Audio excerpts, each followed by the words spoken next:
hi friend इनगे पोटिया आसोक कने सनामो गे नपाय गे मेना बोना आर नोआ हेम्ब्रम बाखोल यूट्यूब चैनल रे तेहेኛ मिट नवा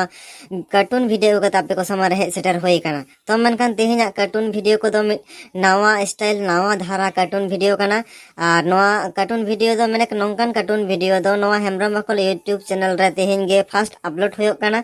आर चे लका पे बुझेवा अवश्य अवश्य कमेंट काते पे लई ताबोना आर हे चैनल सब्सक्राइब दे एकदम आलपे हिड़िन ताबोना जुदी नवा वीडियो नेल रे अडी रस्का पे बुझेव कदा अडी भागे पे बुझेव कदा चेदा से तेहेñ नोंकाना वीडियो नवा हेम्ब्रम बाखोल यूट्यूब चैनल रे पहले अपलोड होयो काना ओना लका जुदी भागे पे बुझेव ताबोन कान एकदम अवश्य अवश्य शेयर काते आपन गाते को नेल रेना दाव मा को पे साउते लाइक ताबोन पे कमेंट ताबोन पे आर हे चैनल सब्सक्राइब दे एकदम आलपे हिड़िन ताबोना तो मनखान एहब लगे बोन तेहेñा नवा नवा कार्टून वीडियो तो मनखान एंजॉय ताबोन पे आर नेल ताबोन पे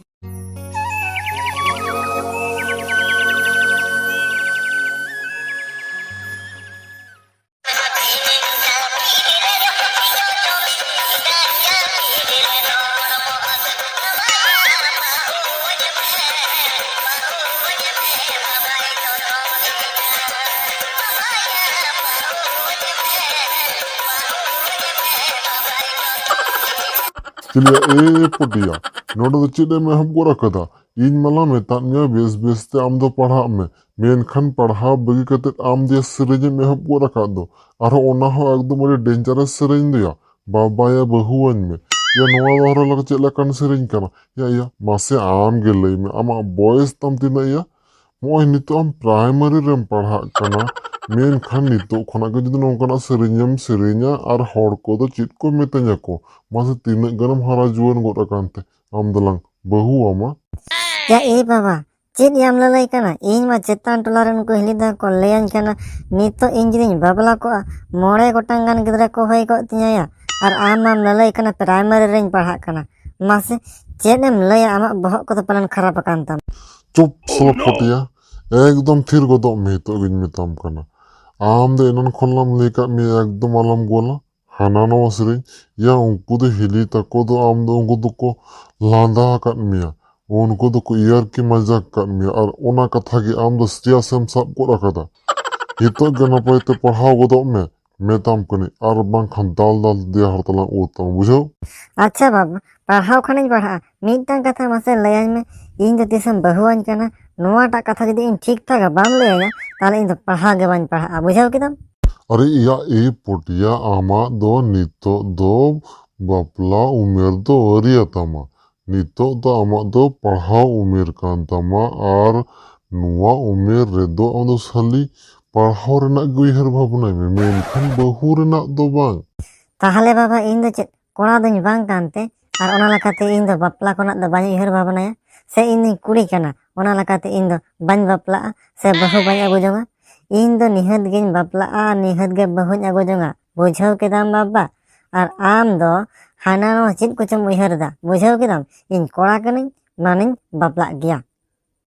अरे या ए पोटिया बापला खाने बापला मेनखान इन हम बालांग माना बारानेत में बापला दो बापला में मेनखान आमा उमेर बांग होइलेन खान अलम बापला नितो दो पढ़ाओ उमेर कान तमा ओना दुñ मेताम कना पढ़ा में आर बापला उमेर होइलेन तम खान उन दलांग बापला कामा चेदा से नितो दो आम दो मोने उरिज कते पढ़ाओ होय तमा बुझो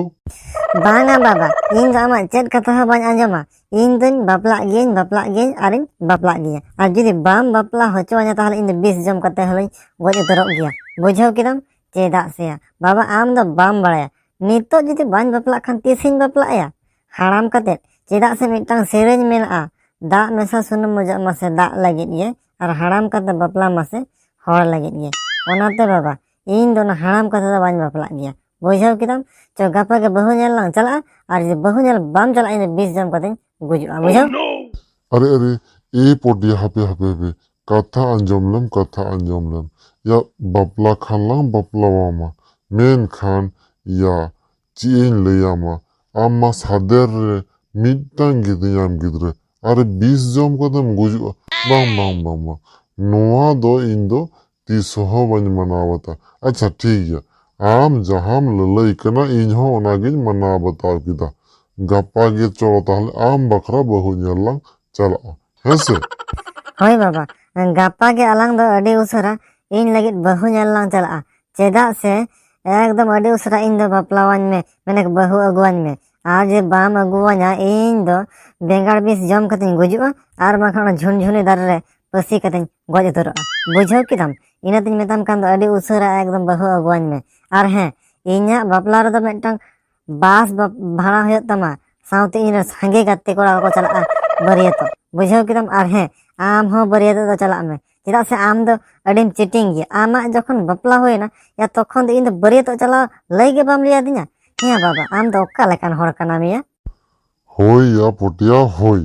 या आमा बपलार दो इन दो निहत गे बरियतो दोन चला